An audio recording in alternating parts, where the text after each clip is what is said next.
точно на това същото място.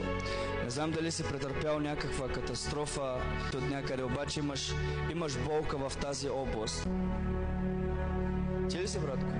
Къде имаш точно болката? Точно там, от дясната страна.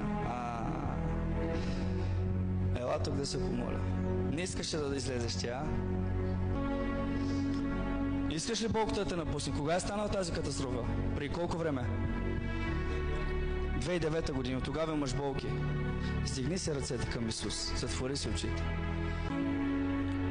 Изцели го напълно. Нека тези болки да бъдат премахнати. Нека тези болки да бъдат премахнати. Благодаря ти, святи души. Нека сега и болките в кръста също да напуснат.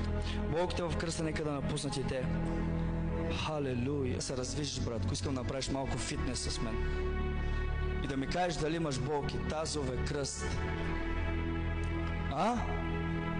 Таза. Имаш ли тази болка? Нямаше. Я се наведи. Наведи се. Отдайте мощна слава на Исус Христос.